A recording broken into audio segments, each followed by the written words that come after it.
Welcome to this session on process design issues in service systems. In this, we'll be taking a look at the various aspects which we need to consider while designing processes for service systems.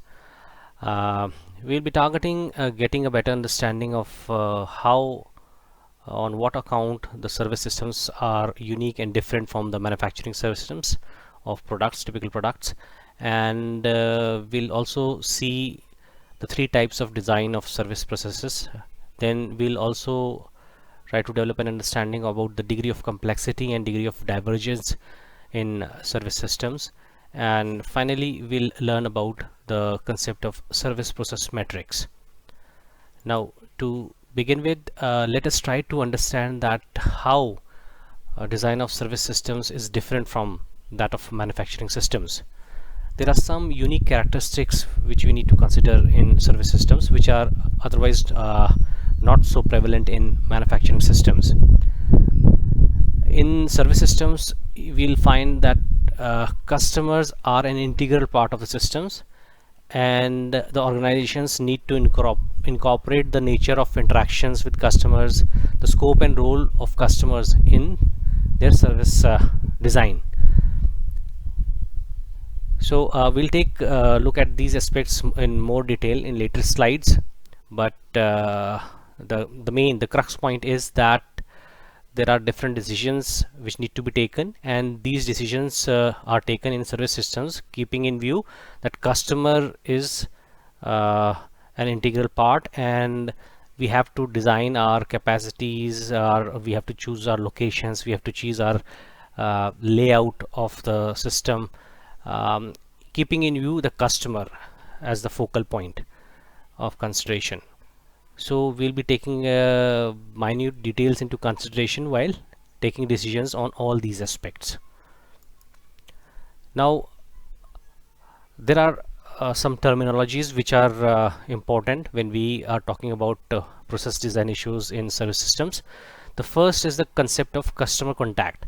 As already hinted out in the previous slides, customer is at the central of every decision which is taken with respect to process design in a service system. Now, customer contact, the term customer contact signifies the extent to which customer participates in the preparation and consumption of service.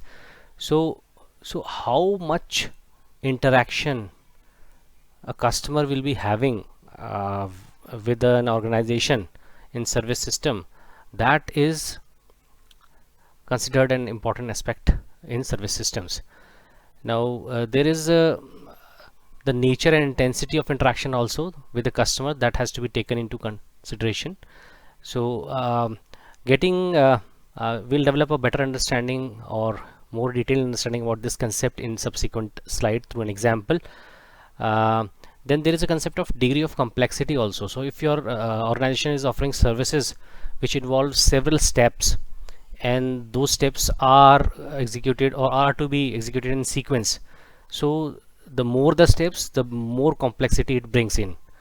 So basically we have to take into consideration this aspect of complexity as well while designing the process for our service systems.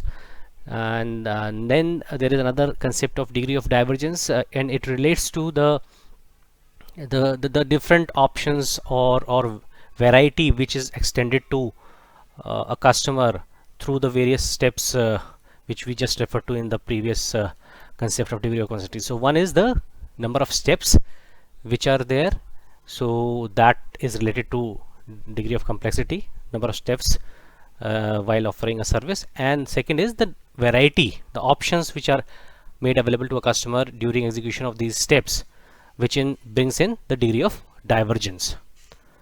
Now we'll try to develop a better understanding of this aspect through an example.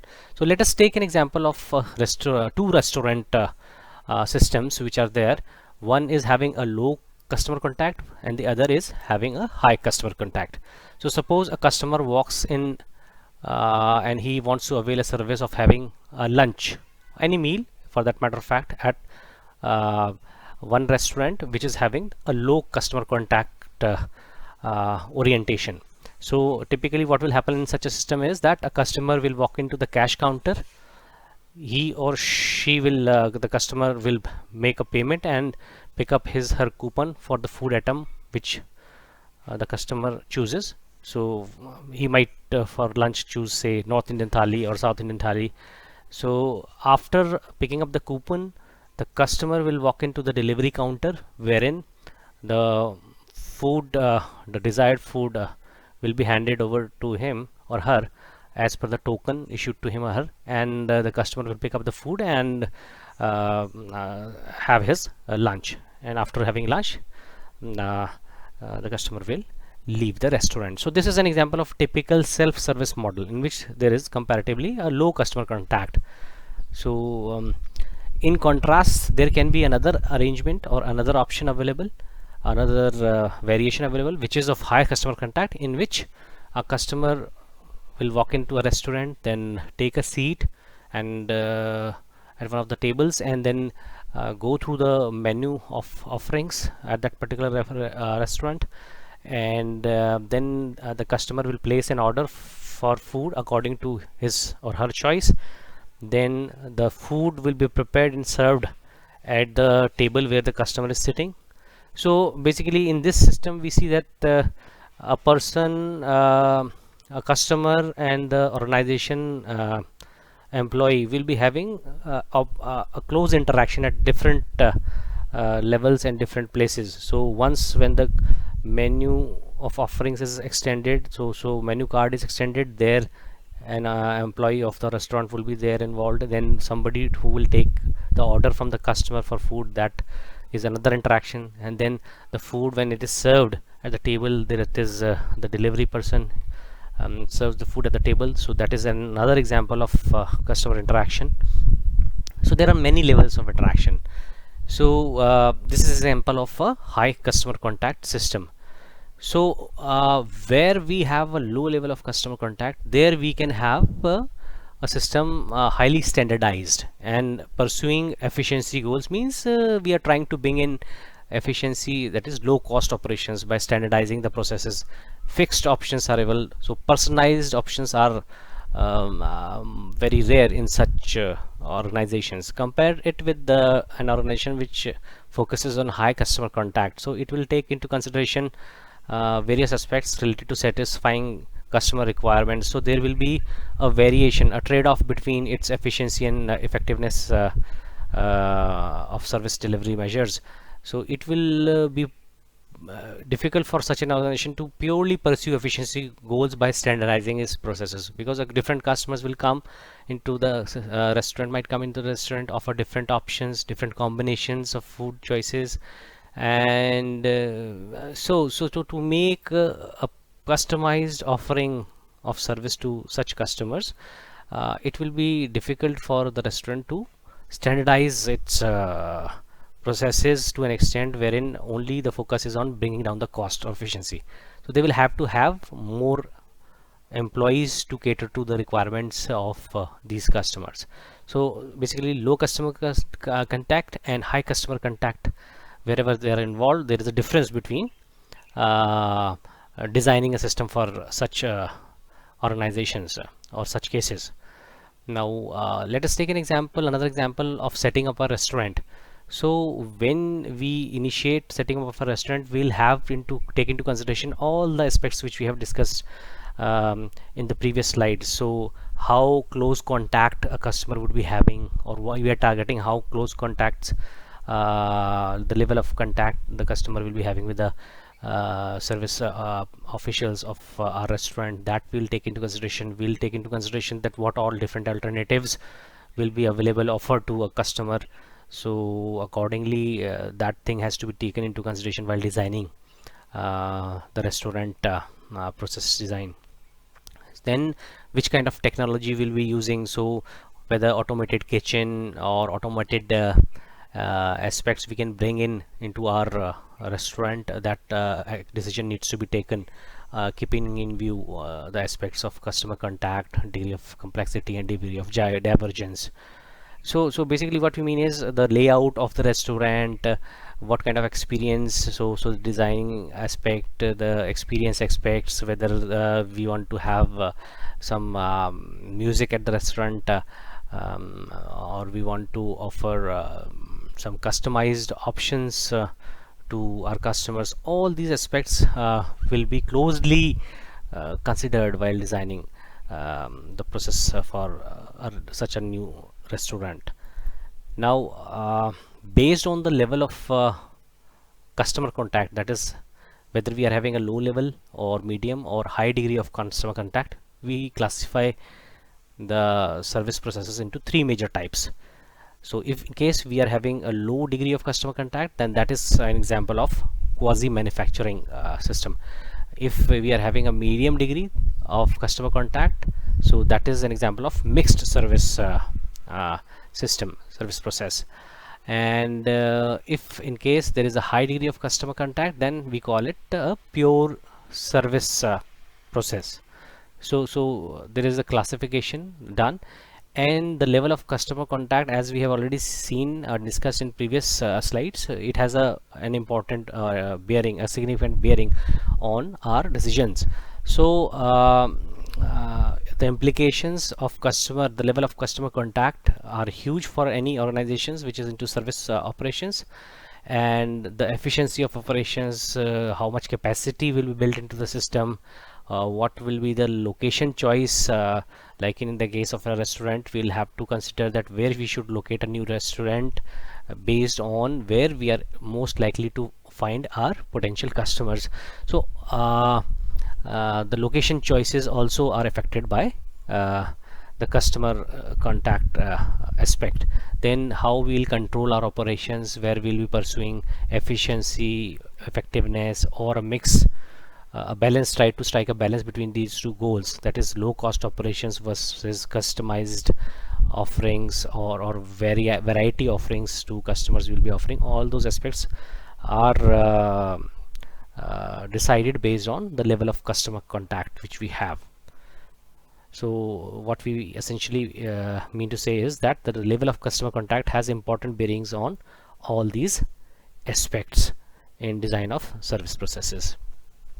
Now there is a small video YouTube link given for a Maruti showroom, wherein just to give a better understanding idea about the aspects of service in an organization.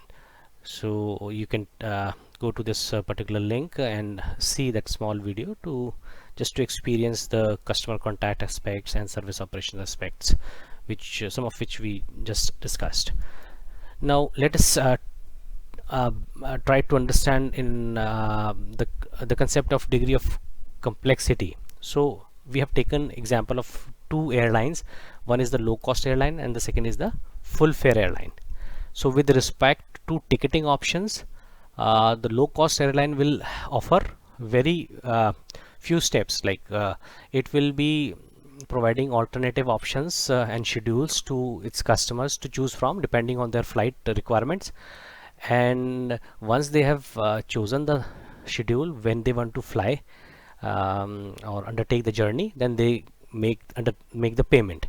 Now, so very limited options or steps will be required by a customer in case of ticketing at low cost airline, whereas in case of ticketing at full fare airlines, there might be several steps or several alternatives given.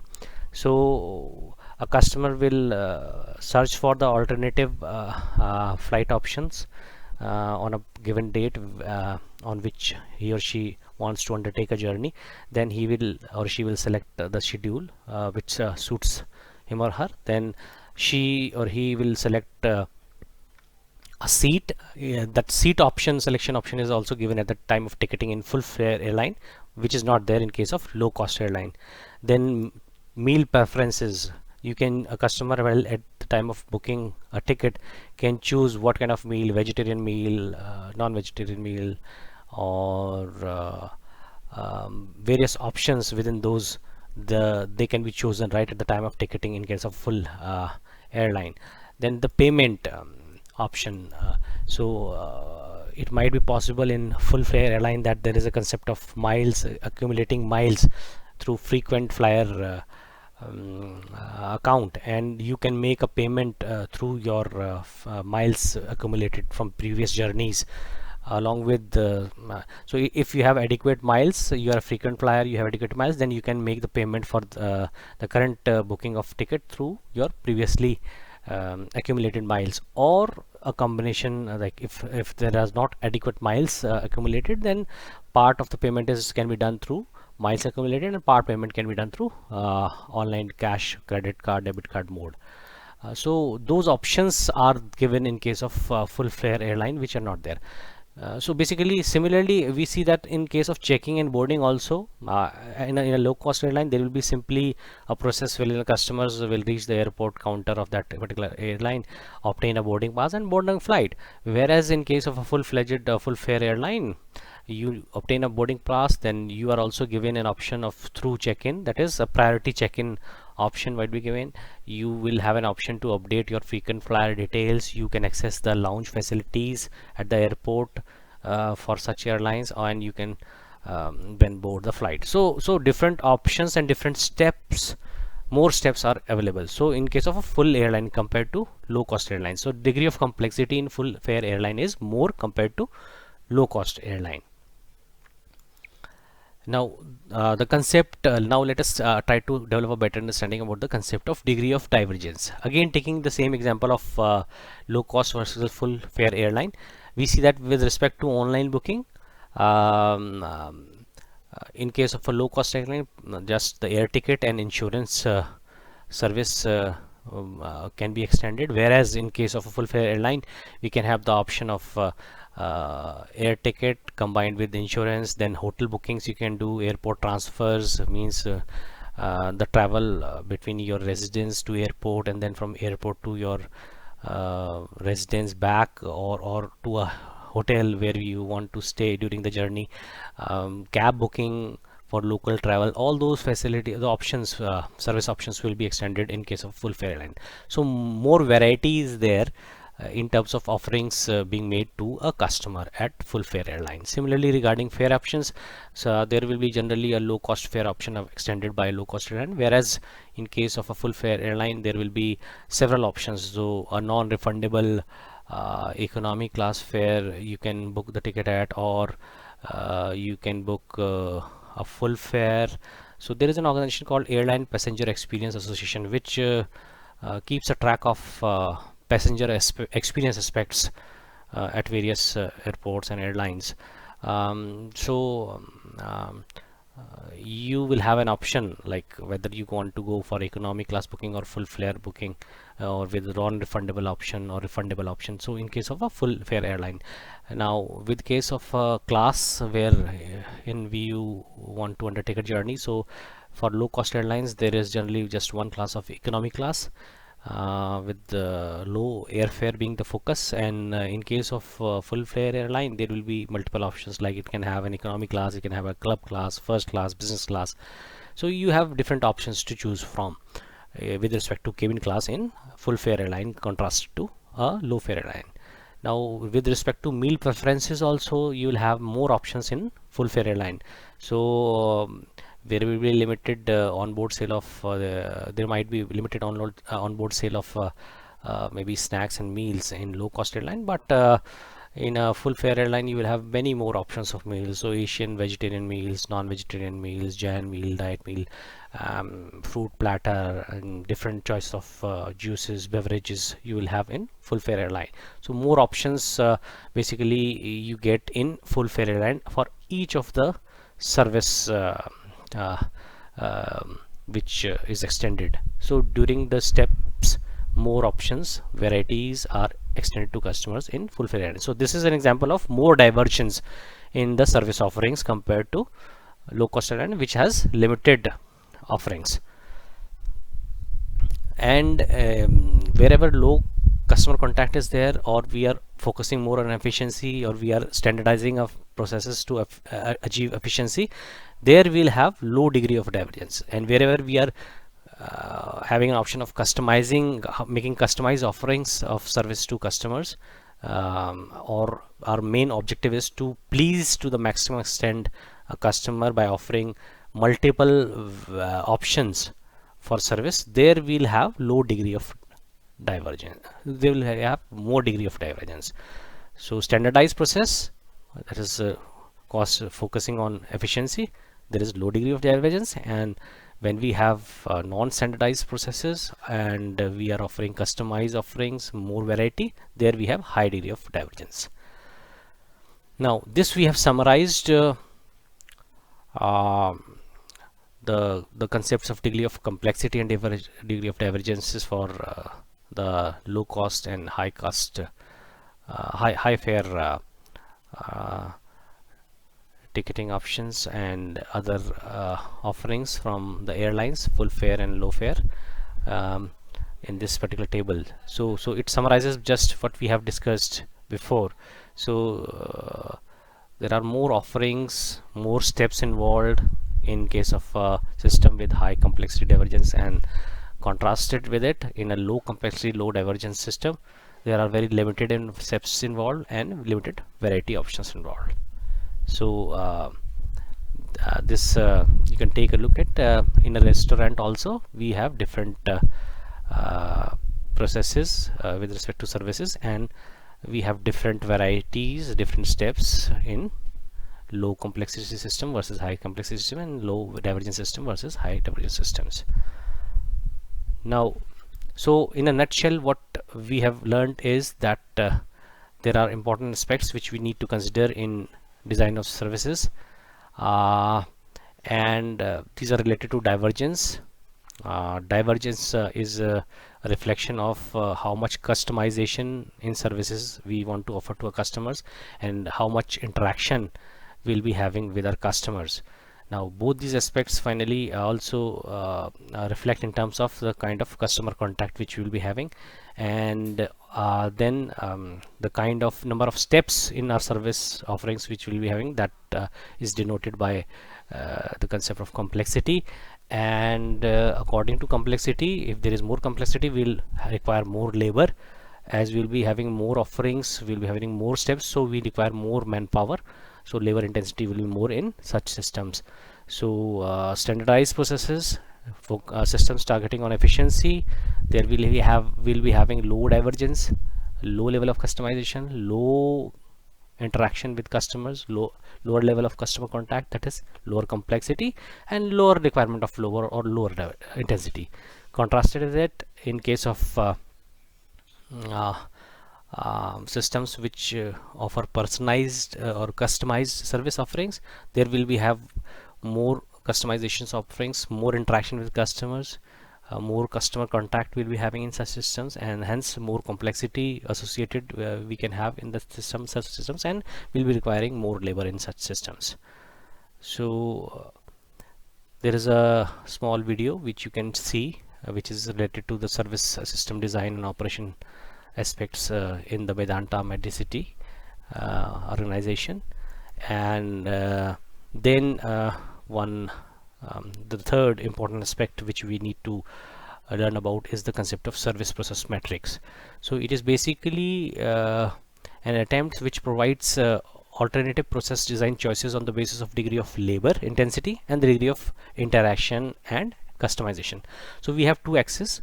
The first axis is it is like a 2x2 matrix. So one axis is, one aspect is what is considered in such a matrix as the degree of interaction and customization. So what kind of level of interaction with the customers we are having, or what kind of customized offerings we are offering to our customers in our system service organization. That is one aspect which we consider. And the second aspect which we consider in this matrix is the degree of labor intensity, how much labor or how much people we will be requiring for our service offerings to our customers. So each of these characteristics are reflected on a scale of low to high for both.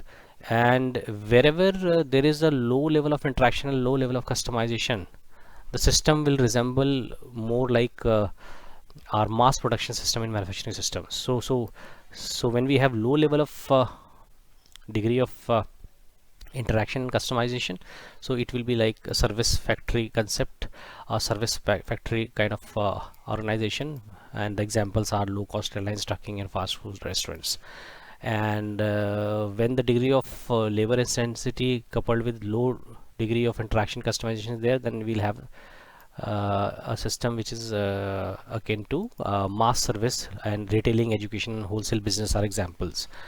Similarly, where we have a high degree of customer interaction and customization, there we have more like a jumbled flow shop system and service organization related aspects of complexities or issues we'll see in such systems. So these are the examples when we have high level of degree of interaction and customizations coupled with low level of labor intensity. Then we have what is called as arrangement service shop, and automobile garage, large hospitals, repair shops are typical examples of such service shops. On the contrary, when we have high level of degree of interaction customization coupled with high degree of labor intensity, then we have professional service. So legal services, the lawyers if we hire, or law firms if we hire, or beauty parlor services, or personal taxation services, all these fall under the category of professional service in this particular matrix. So this particular service process matrix was extended by through an article which was published in Sloan Management Review. In way back in 1986, an article research publication was published in Sloan Management Review publication. From there we have this concept of service process matrix. So with this we conclude the session, and we have learned three major aspects today. One is that service systems are different from manufacturing systems because of primarily three concepts. So one is the customer contact aspect, second is the degree of divergence concept, and third is the degree of complexity aspect. And in service systems, customers are integral part of your design aspect of organization or unit, and also in terms of various decisions regarding the capacity, location, technology which to be used, layout of your service organization. So then we went ahead and saw examples of few of the systems where we have low level of customization versus system organizations where we have high level of customization. Then we considered about the different aspects related to variety offerings to customers through our service systems, and finally we concluded with the concept of service process matrix. With this we conclude this session. Thank you.